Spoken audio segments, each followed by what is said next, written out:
দল দিঘলিয়া উপজেলা শাখা সকল অঙ্গ সংগঠন কর্তৃক আজকের আয়োজিত আগামী 17 তারিখে খুলনায় তারুণ্যের রাজনৈতিক অধিকার আদায়ের যে সমাবেশ হবে, সেই সমাবেশে আজকে প্রস্তুতি সভার সম্মানিত সভাপতি দিঘলিয়া উপজেলা বিএনপির বিপ্লবী আহ্বায়ক, আপনাদের এই অঞ্চলের সবার রাজনৈতিক অভিভাবক সাইফুর রহমান মিন্টু ভাই, আমাদের মাঝে প্রধান অতিথি হিসেবে উপস্থিত আছেন আপনাদের এই এলাকার কৃতি সন্তান খুলনা জেলা বিএনপির বিপ্লবী যুগ্ম আহ্বায়ক মনিরুল হক বাবুল স্যার, আমাদের মাঝে উপস্থিত দিঘলিয়া উপজেলা বিএনপির সদস্য সচিব, সাবেক বারবার সেনাট ইউনিয়ন থেকে সাবেক বারবার নির্বাচিত চেয়ারম্যান রকিব ভাই সহ যুগ্ম আহ্বায়কবৃন্দ এবং আমার সামনে উপস্থিত যুবদল, স্বেচ্ছাসেবক দল, ছাত্র দল, মহিলা দল, কৃষক দল সহ অঙ্গ সংগঠনের নেতৃবৃন্দ সবাইকে জানায় বাংলাদেশ জাতীয়তাবাদী স্বেচ্ছাসেবক দল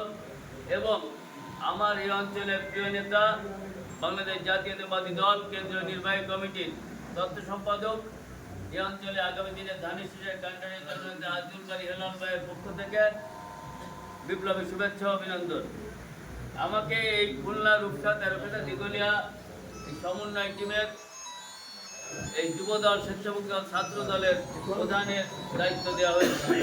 আমার সাথে যুব দলের একটি টিম আছে, ছাত্র দলের যেহেতু কমিটি নাই সেহেতু ছাত্র দলের গোলাম মোস্তফা তুহিনকে সমস্ত জায়গার দায়িত্ব পালনের জন্য এবং শহীদুল ইসলামকে দায়িত্ব পালন করার জন্য দায়িত্ব দেওয়া হয়েছে। গোলাম মোস্তফা তুহিন পথে ডুমুরিয়ায় সম্মেলন চলছে ছাত্র দলের, সেখান থেকে কেবল রওনা হলো, আমাকে বলল।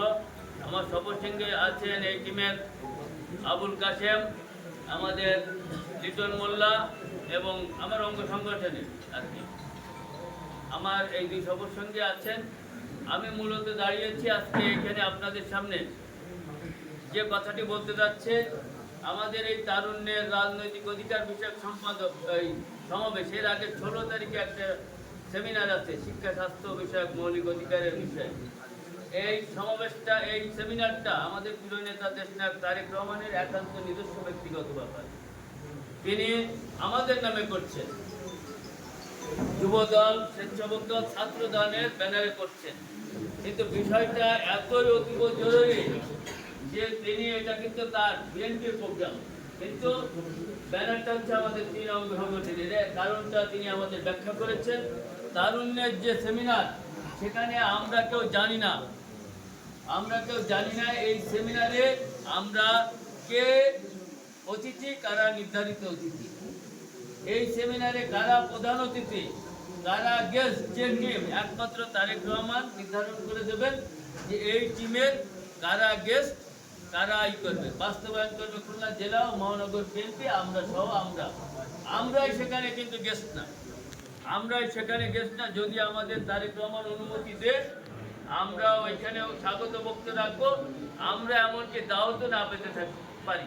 ওখানে গেস্ট হচ্ছে গিয়ে তারেক রহমান নির্ধারিত এই যে খুলনা জেলার বিভিন্ন শিক্ষাবিদ, বিভিন্ন অধ্যাপক, বিভিন্ন ডাক্তার, বিভিন্ন ব্লগার, বিভিন্ন ইউটিউবার, বিভিন্ন ডাক্তারদের কথা বলেছে, এইসব শ্রেণী পেশার মানুষগুলো আপনারা দেখেছেন। মনে হয় সম্ভবত আমাদের প্রিয় নেতা 21 দফা বাস্তবায়নের আলোকে যে 2 কক্ষ বিশিষ্ট যে সংসদের কথা বলেছেন, সম্ভবত উনি সেখানে এই বিষয়টি নিয়ে আলোচনা করবেন।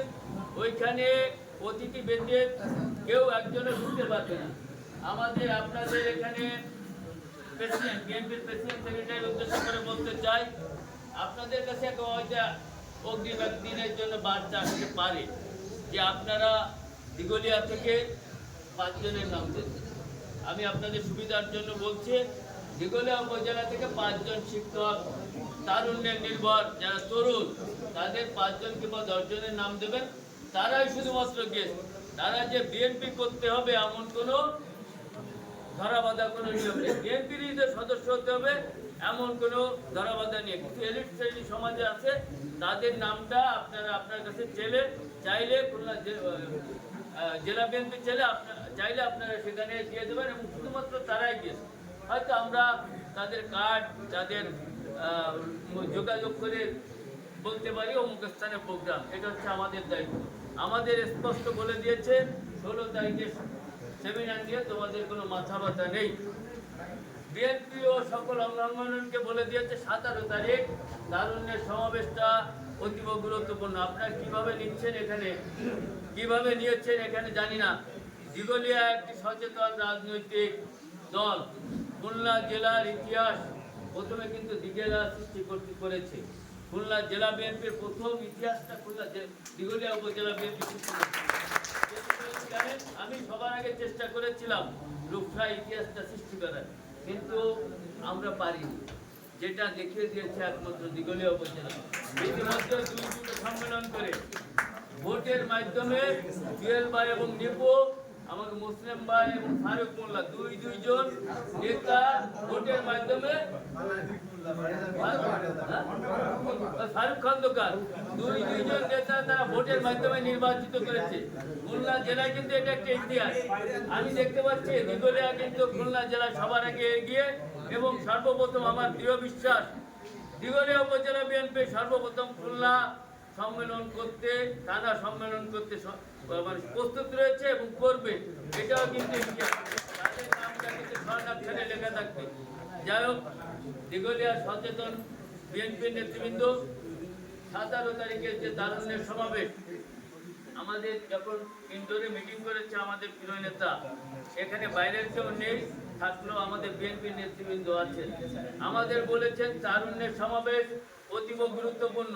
তিনি ব্যাখ্যা দিয়েছেন, বিগত তোমাদেরকে 2007 সালের কথা মনে আছে কিনা জানি না,